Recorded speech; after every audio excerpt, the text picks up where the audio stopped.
Hello, hello, my friends. AmyR here with Prairie Paper and Ink. Welcome back to my face and my card making space.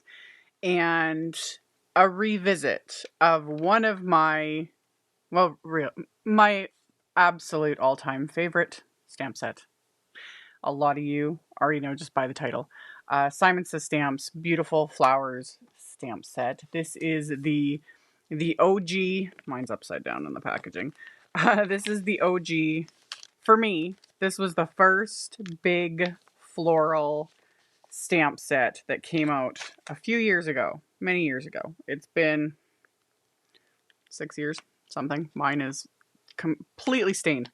I've done many videos. I think this is my 30th or 31st video. It'll be in the title because I'll have to check the playlist. But the playlist linked in the end screen at the end of the video. You can click on it. Many videos using this stamp set in all sorts of ways. And the one thing I hadn't done was paper pieced with it. And those that were watching a recent live stream of mine, I had to pause during live stream because I was like, oh, I have to scroll down a card idea. That's what I was doing. I was paper piecing in the live stream, and I was like, in the back of my mind, it was like, have you done that with the Beautiful Flower stamp set? So I scrolled it down and made this card. So the card itself is actually quite simple. Really, the most time consuming was fussy cutting out the little florals, which wasn't that difficult.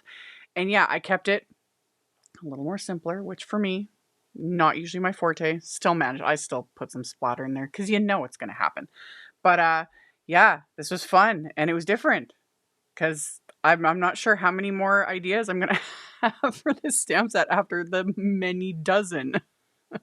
So, anywho, keep watching. I'll show you guys how I made this card. There'll be the link to the playlist at the end screen for all the other ideas, which doesn't have to be with this specific stamp set. The stamp set is still available because I keep using it.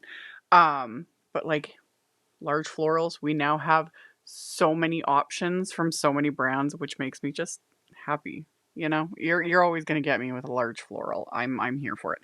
Anyway, tons of ideas, tons of inspiration, so many options. And then for the things I specifically use today, I will have links to everything in the description box below the video. If you click on any of my links, they are affiliate links. All that means is if you click on a link and place an order, I get a little kickback at no cost to you.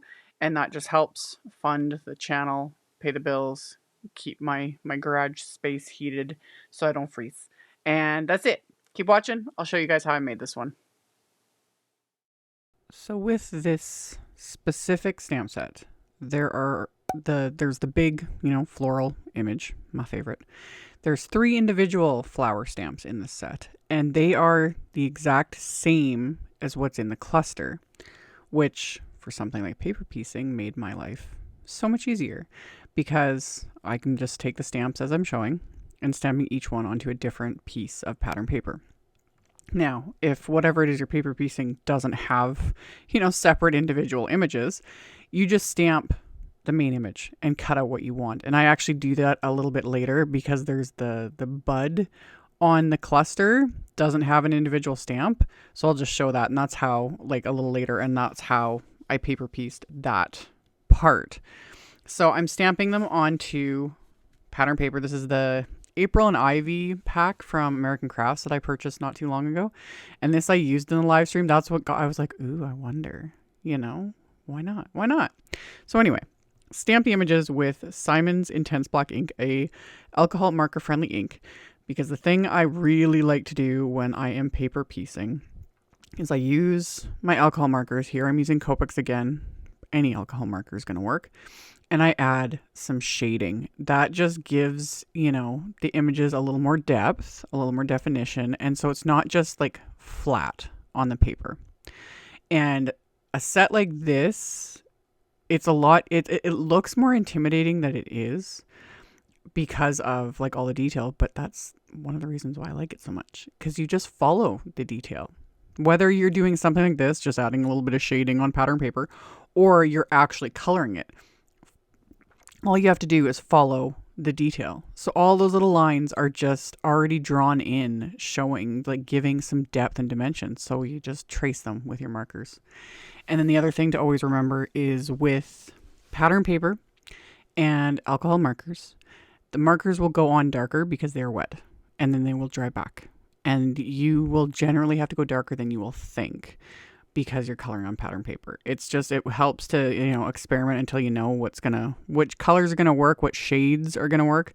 I generally always use warm grays when I'm doing paper piecing. It's just habit. And I use W6, W4, and W2, and just went darkest to lightest, and just keeping it all to just those little detail sections. So started with the W6, blended in a little bit of the W4, added the W2, and you can see already by this point, like the markers are dry. It's not near as dark as it looked when I was coloring it, because they dry back and everything softens a little bit and you're good to go. So then the actual fussy cutting, which for some, not their forte. You know, I get it. It's not what people like. I don't mind doing it. Now, when I've got coordinating wafer dies, I'm going to use the wafer dies. But the whole point with paper piecing is you cut right on the line. You do not, I don't use, there are coordinating wafer dies for this set, and I'll link to them in the supplies. But the wafer dies cut an outline around it, not the same sort of a look. So you can do it if you want. It won't look the same, because the point of paper piecing is to give that like seamless look between the stamped image and everything else. So with the paper piecing, the first little part I did kind of closer to real time. This is sped up. I don't cut this quickly, but I just take my time with it. And yeah, I move the paper more than my scissors. And I'm generally also kind of balancing my elbows on my desk as well, just to kind of keep everything comfortable, smooth, and then you just go. And it doesn't need to be perfect either, because I go in with a marker later to cover up the exposed edge of the cardstock. So my cuts are not perfect, but you just kind of cut like right on the line of whatever it is you're cutting out. So I did that with the florals. And then you got to have something to actually paper piece them onto. So I'm going to stamp that large cluster that has those 3 florals on it. And this stamp, again, I've done so many videos using this set. This stamp is so stained, but that's a good thing. 1, good quality photopolymer stains. 2, the more you use it, the better it stamps. This huge stamp stamps like perfection with little to no effort, because I've used it so much. Like, I love it. I love it. Anyway, A2 sized piece of Simon Smooth White cardstock, so 4 1/4 by 5 1/2. Got it lined up in my MISTI. I actually used my magnet as well, just to hold this down, just in case it didn't stamp, because this is a large image. But it did. It stamped perfectly right there. See, look at that. Just chef's kiss, you know? So I stamped it, and then that's when I noticed, I was like, oh yeah, the little rosebud there, I need to paper piece that. So I just trimmed a little square of one of the other pattern papers, inked up just that little section of the stamp, stamped it, and then carefully removed that because I didn't want to smear it on the pattern paper. And then off camera, I just did the same thing with the Copic markers, and then trimmed it out with my scissors, and then I'll come back to it in a second. So for that panel that's going to be my card front, I cut about 1/2 inch off the left side of it, because I decided I wanted to have a little more pattern paper peeking out. And then after I trimmed it down, I'm going to add some splatter, as one does. So I just put this into my splat box. I've got my black soot distress paint, put a little bit of that on my palette, my little fan brush, add some splatter. Just gives it that little extra something. So after I added the splatter, I'm going to set that aside to dry. I've cleaned off that big stamp, so there's no black ink on it. And this time I'm lining up my card base, which is a top folding A2 white note card. And I'm going to take a bit of Post-it tape and put it right at the score line so I don't stamp past the score line of the card. And then I'm going to ink this up with Simon's SEAFOAM Positively Saturated ink. So ink that up. I'm going to stamp this onto the inside, and it's light enough that I can write right over this, because again, large image takes up the majority of the inside of the card. I will write right over this. So got that stamped, and then I can remove the Post-it tape so it stops right there at the score line. And by now my splatter is almost completely dry. I've got all my little paper pieced florals and that little bud that I trimmed out. And this is the other thing that I like to do that makes everything look a little more seamless. It makes it look a little more polished. It makes my cuts look like I did, you know, a perfect job, which I didn't. And that's to take a black marker and edge all to completely cover that exposed edge of the pattern paper. That first little bit, that was in real time. Because again, I don't move this quickly. Like, I just speed this. This is the magic of video editing. But I just go along with my black marker. This is a Memento Tuxedo black marker. This is the same one I've been using for years. This one's almost completely dried out. I have a backup. I prefer a marker like this, like just a water-based, just basic black marker. I don't like using like Copics or any alcohol marker for this, only because alcohol markers like soak in. And when you're using them on the edge of something like this, it is very... it can happen really quickly where the paper will soak up more of that marker and you'll get those like kind of feathery blurred edges, and that just doesn't look very good. Sometimes it works, but for something like this, I just won't. I just find it's so much easier to just use my Memento Tuxedo black marker. And covering those edges just makes it look seamless, because when I go to adhere these pieces down, the edges of the paper piecing or paper piece florals will just blend into the stamped images. And then the other mistake I made was I stuck that floral down first. That was the last one that was supposed to go down. So before the glue had a chance to dry, I curled up the edges a little bit so I could tuck the other two florals into place, and then we're good to go. So got those adhered with just craft tacky glue. I was gonna snip off that little piece of the floral hanging off the left edge, but I ended up leaving it because, yeah, it just kind of gave it a little extra something. So got those adhered into place, and then I took my white gel pen and I just dotted that onto the little stamens on the centers of all of these florals, and then added just a tiny little bit of highlight to the couple of the flower centers. It just gives it that little extra something.